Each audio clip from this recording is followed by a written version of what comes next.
کیا آپ نے کبھی سوچا ہے کہ قرآن مجید نے میاں بیوی کے لیے ایک خاص لفظ لباس ہی کیوں چنا ہے؟ جیسے قرآن مجید میں آتا ہے کہ ہن لباس لکم وانتم لباس لہن، وہ بیویاں تمہارے لیے لباس ہیں اور تم ان کے لیے لباس ہو۔ عربی زبان میں لفظ لباس کے کئی معنی ہوتے ہیں۔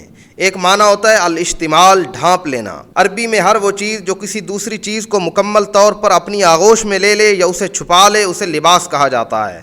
اس لیے رات کو بھی لباس کہا گیا، جیسے قرآن مجید میں آتا ہے کہ وَجَعَلْنَا اللَّيْلَ لِبَاسًا، کیونکہ وہ اپنی تاریکی سے ہر چیز کو ڈھانپ لیتی ہے۔ اسی طرح لباس کا ایک اور معنی الالتصاق ہوتا ہے، چپک جانا، قریب ہونا۔ لباس انسان کے جسم کے سب سے زیادہ قریب ہوتا ہے، یعنی میاں بیوی کے درمیان بھی کوئی تیسرا پردہ یا رکاوٹ نہیں ہونی چاہیے۔ میاں بیوی ایک دوسرے کا لباس کیسے ہیں؟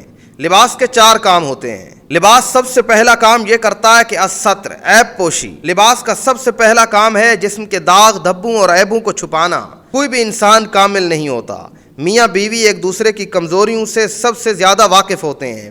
لباس ہونے کا مطلب یہ ہے کہ وہ ایک دوسرے کی خامیوں کو اپنے اندر جذب کریں اور دنیا کے سامنے تماشا نہ بننے دیں۔ اسی طرح لباس کا دوسرا کام ہوتا ہے الوقایہ، یعنی تحفظ۔ لباس ہمیں سردی اور گرمی سے بچاتا ہے۔ اسی طرح یہ رشتہ بھی معاشرے کے سرد و گرم ہواؤں، فتنوں اور گناہوں کے خلاف ایک ڈھال ہے۔ اسی طرح تیسرا کام لباس کا ہوتا ہے الزینہ، خوبصورتی اور وقار۔ ننگا جسم معاشرے میں بے وقت ہوتا ہے، لباس اسے عزت دیتا ہے۔ میاں بیوی ایک دوسرے کی پہچان بنتے ہیں، وہ ایک دوسرے کی شخصیت کو نکھارتے ہیں اور معاشرے میں ایک دوسرے کا سر فخر سے بلند کرتے ہیں۔ چوتھے نمبر پہ لباس کا کام ہوتا ہے سکون اور راحت۔ عربی میں گھر کو مسکن اور زوج کو سکن کہا جاتا ہے۔ اگر لباس کھردرا یا تنگ ہو تو انسان بے چین رہتا ہے۔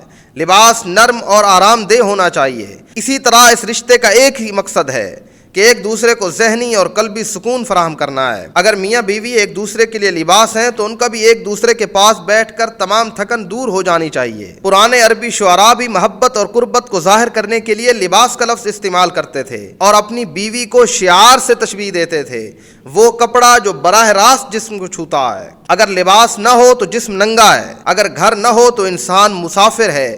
اسی طرح نکاح وہ رشتہ ہے جو انسان کو مسافر سے مقیم اور بے لباس سے معزز بناتا ہے۔ لباس جو پردہ بھی رکھتا ہے، زینت بھی دیتا ہے اور زمانے کے سرد و گرم ہواؤں سے بھی بچاتا ہے۔ اگر آپ کا لباس میلا ہو جائے تو اسے پھینک نہیں دیتے بلکہ دھو کر دوبارہ پہنتے ہیں۔ اسی طرح اگر شریک حیات سے غلطی ہو جائے تو رشتے کو ختم کرنے کی بجائے درگزر کے صابن سے اسے صاف کر لینا ہی لباس ہونے کا حق ادا کرنا ہے۔ تو آج سے فیصلہ کرو کہ تم ایک دوسرے کے لیے لازم جزو ہو۔ جیسے تمہاری روح اور تمہارا جسم الگ نہیں ہو سکتے، بالکل اسی طرح تم بھی ایک دوسرے سے الگ نہیں ہو سکتے۔